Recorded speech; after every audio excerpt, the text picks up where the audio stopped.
In the previous lecture, we took the definition of personal data and we broke it down into 4 different parts.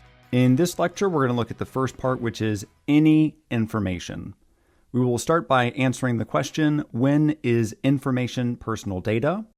We will then look at the 3 features of personal data, that is nature, content, and format. And finally, we are going to look at 2 means of processing data, automated means, and then manual means via filing system. So when is information personal data? And the perspective that we're going to take here is that really in order to answer this question, we need to consider 3 features of information. And those 3 features are nature, content, and format. When it comes to the nature of data, we need to consider both objective and subjective statements. When it comes to objective statements, we might consider whether the information tells us about someone's education, experience, or biographical data. These are things that are going to be more objective. Where did you go to school? How many years of experience do you have with this particular company? When is your birth date? For how long did you live at this address? These are all objective statements. Subjective, on the other hand, you can think of a subjective statement or subjective information as showing up on someone's performance plan, for example. What is the quality of their work? How is their work performance? Is this a collegial person? With regards to the content of information, we're considering whether or not the information is about one's private life or about one's public and professional activities. The CJEU has said that with this particular concept, private and family life must be interpreted broadly. And with regards to format, we're considering information in any form that is processed by automated means or that is processed manually if that data is quote unquote part of a filing system. And in the final 2 slides, we're going to go over each of these in detail. When it comes to automated means, we're referring to information that is processed by equipment or systems that operate automatically. And this is automated in the sense that this processing takes place without direct human intervention for each operation.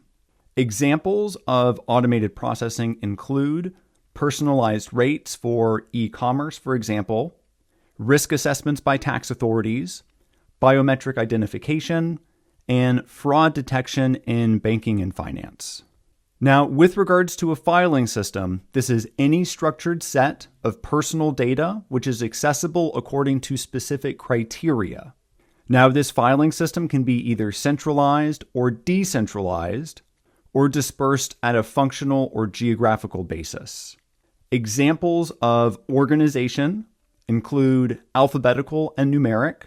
If you think of alphabetical by name, then perhaps it would be Albert, Beatrice, Calvin, David, for example. Similarly, there may be an organizing principle surrounding the criteria for retrieving that information, again by name or by date of birth. Anything that makes it straightforwardly accessible. And so in short, if you have structured data, then that is likely going to fall within the scope of a filing system. In contrast, if you have something like a data lake, if you're just dumping all of your data into a folder or some other repository, if that data is unstructured, then it's unlikely to fall within the scope of a filing system. Examples of filing systems include employee personnel files, patient medical records, customer order records, and student academic records. In this lecture, we have looked at the first part of our definition of personal data, which is any information. In answering the question, is this data considered personal data? We have to consider the 3 features of data, which are nature, content, and format.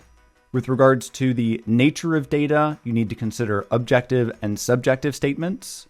With regards to content, we need to consider if this is about someone's private and family life or about their public and professional activities.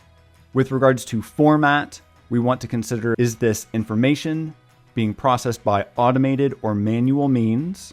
Remember, with regards to manual organization or processing, you need to know part of a filing system and what examples of that would look like.